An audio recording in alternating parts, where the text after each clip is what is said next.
Hey guys, welcome back to my YouTube channel. So guys, I hope आप सभी का DElEd entrance exam जो कि 30 नवंबर 2024 को हुआ था अच्छा गया होगा। तो आज की वीडियो में हम सॉल्व करने वाले हैं डीएलएड एग्ज़ाम में पूछे गए 50 जीके के क्वेश्चन का सॉल्यूशन। तो मेरे पास अभी बुकलेट सीरीज़ ए है, इसमें से आप देखिए आपके कितने क्वेश्चन सही हुए हैं। ठीक है, तो पहला क्वेश्चन देखिए। तो देखिए पहला क्वेश्चन हमारे पास है, निम्न में से किस राज्य में अनुसूचित जाति का सबसे अधिक प्रतिशत पाया जाता है? इसका सही उत्तर होगा पंजाब। अगला क्वेश्चन देखते हैं, इसमें पूछा है निम्नलिखित में से किस नदी का नदी बेसिन भारत में सबसे बड़ा है? तो इसमें जो करेक्ट आंसर होगा वो है ऑप्शन बी, गंगा। अगला क्वेश्चन हमारे पास है, न्यायिक पुनरावलोकन का अधिकार किसे है? तो इसका सही उत्तर है उच्च न्यायालय और उच्चतम न्यायालय दोनों ही। तो आपका ऑप्शन डी इसमें सही हो जाएगा। अगला क्वेश्चन है, निम्न में से कौन सा एक उष्ण कटिबंधीय चक्रवात नहीं है? तो इसका सही उत्तर है ऑप्शन बी, गरजता चालीसा। अब यहाँ पर हमसे क्वेश्चन नंबर 5 में पूछा है, भारत के उच्चतम न्यायालय में न्यायाधीशों की संख्या में वृद्धि करने की शक्ति किसमें निहित है? तो इसका सही उत्तर देखिए, इसका जो अधिकार होता है, इसकी जो शक्ति होती है वो ऑप्शन बी यानी कि संसद के पास में होती है।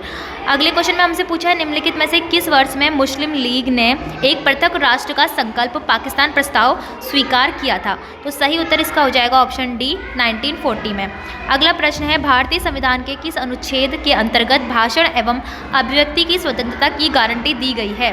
तो देखिए सही उत्तर इसका हो जाएगा ऑप्शन ए, अनुच्छेद 19 के तहत। अगला है, मोबाइल फ़ोन का आविष्कार किसने किया था? तो सही उत्तर इसका है मार्टिन कूपर। अब देखिए क्वेश्चन नंबर 9 में पूछा है, एनईपी 2020 के अध्यक्ष हैं? तो सही आंसर इसका है ऑप्शन ए, के कस्तूरी रंगन। अगला क्वेश्चन है, भारत सरकार अधिनियम 1935 की निम्नलिखित में से कौन सी विशेषता नहीं है? तो इसका सही उत्तर है प्रांतों में द्वैत शासन प्रणाली।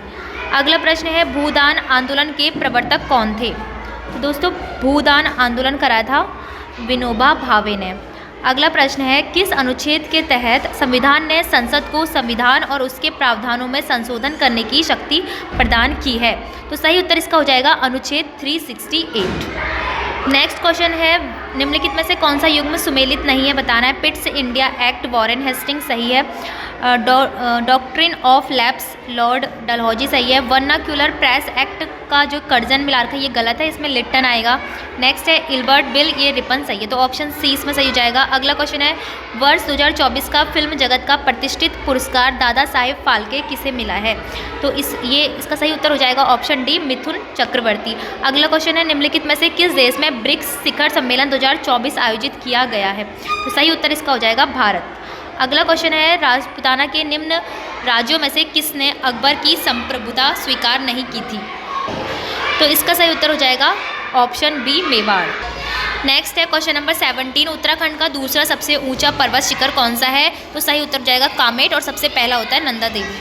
अगला क्वेश्चन है, 1 गीगाबाइट यानी कि 1 जीबी में कितनी एमबी होती है? तो वो 1024 एमबी के बराबर होता है। अगले प्रश्न में पूछा है, उत्तराखंड में निम्नलिखित में से किस फसल की खेती क्षेत्रफल अधिकतम है? तो सही उत्तर इसका हो जाएगा ऑप्शन सी, गेहूं की खेती। अगला प्रश्न है, नोबेल शांति पुरस्कार 2024 किसे देने की घोषणा की गई है? सही उत्तर इसका है ऑप्शन डी, परमाणु विरोधी समूह निहोन हिंदांक्यों को। क्वेश्चन नंबर 21 है, उत्तराखंड के किस जिले में मालपा भूस्खलन आपदा घटित हुई थी? सही उत्तर इसका हो जाएगा पिथौरागढ़ में 1998 में। ठीक है, अगला प्रश्न है, किसने मुगल साम्राज्य की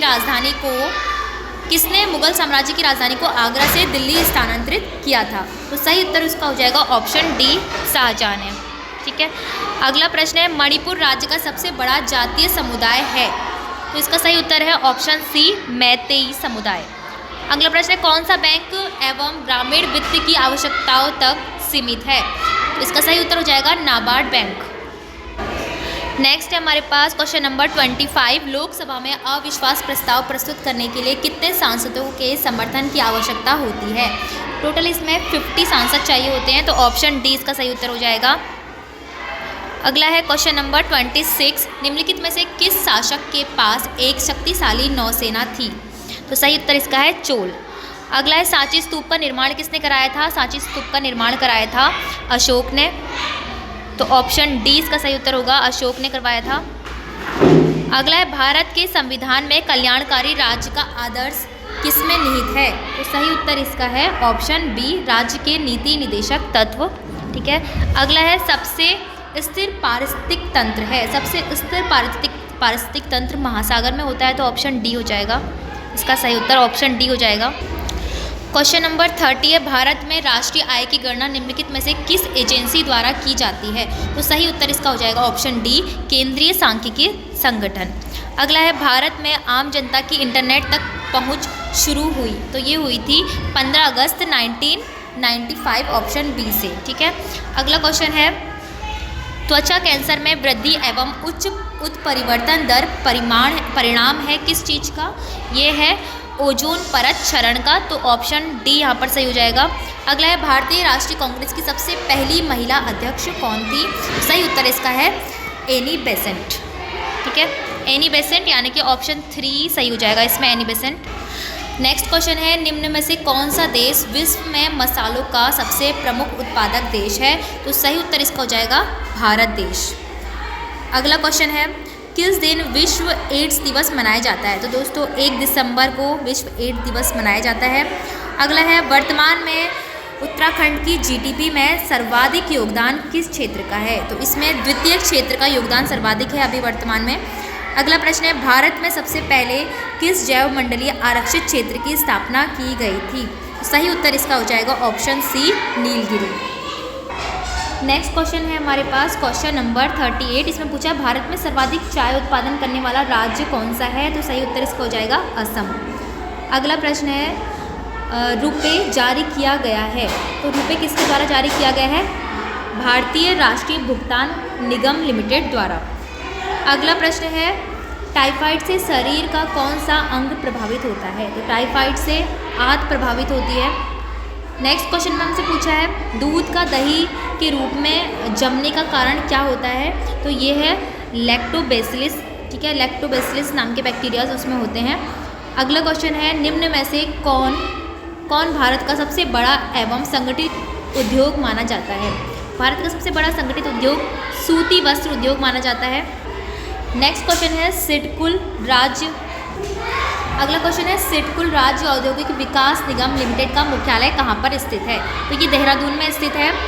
अगले प्रश्न में पूछा है, कौटिल्य के अर्थशास्त्र में किस पहलू पर प्रकाश डाला गया है? तो ये इसका सही उत्तर हो जाएगा ऑप्शन बी, राजनीतिक नीतियों के जो पहलू होते हैं उस पर कौटिल्य के अर्थशास्त्र में प्रकाश डाला गया है। अगला प्रश्न पूछा है, निम्नलिखित में से कौन सा युग्म सुमेलित नहीं है? तो पहले में दिया है अमजद अली खां जो कि सरोद से संबंधित है, पंडित रविशंकर सितार से संबंधित है। तीसरा है MS सुब्बुलक्ष्मी, ये गायिका है, तो हमारा ये जो तीसरा ऑप्शन है वही सुमेलित नहीं है। फिर उसके बाद अल्लाह रखा लिखा है, वो तबला के लिए सही है। ठीक है, तो ऑप्शन सी इसमें सही हो जाएगा। अगला है, तारपीन का तेल प्राप्त किया जाता है कहाँ से? तो ये चीड़ के पेड़ से प्राप्त किया जाता है। नेक्स्ट है क्वेश्चन नंबर 47, इसमें पूछा है, निम्नलिखित में से कौन सा केंद्र सरकार के राजस्व का स्रोत नहीं है? तो आयकर, कॉरपोरेट टैक्स और कृषि आयकर, उत्पाद शुल्क लिखा है। जो यहाँ पर कृषि आयकर होता है, कृषि आयकर राज्य सरकार का राजस्व का स्रोत होता है, तो यहाँ पर सी ऑप्शन सही हो जाएगा। अगला है क्वेश्चन नंबर 48, निम्नलिखित में से किस वाद्य यंत्र को उत्तराखंड का राज्य वाद्य यंत्र घोषित किया गया है? तो सही उत्तर इसका ढोल हो जाएगा, जो कि 2015 में किया गया था। अगला प्रश्न है, पृथ्वी पर सबसे अधिक मात्रा में पाए जाने वाला धातु तत्व कौन सा है? तो सही उत्तर इसका है एल्युमिनियम। नेक्स्ट और लास्ट क्वेश्चन हमारे पास है क्वेश्चन नंबर 50, फ्लोराइड प्रदूषण मुख्यतः प्रभावित करता है? तो ये मुख्यतः प्रभावित करता है दांतों को। दोस्तों ये हमारे DLED 2024 के 50 क्वेश्चन जीके के हमने सॉल्व कर लिए हैं। इससे पहले वाली वीडियो में टीचिंग एप्टीट्यूड के 50 क्वेश्चन भी हमने सॉल्व कर लिए थे। अब नेक्स्ट वीडियो रीजनिंग और मैथ्स की होगी, तो आप लोग बुकलेट सीरीज़ A के हिसाब से अपने नंबर को काउंट कर लेना।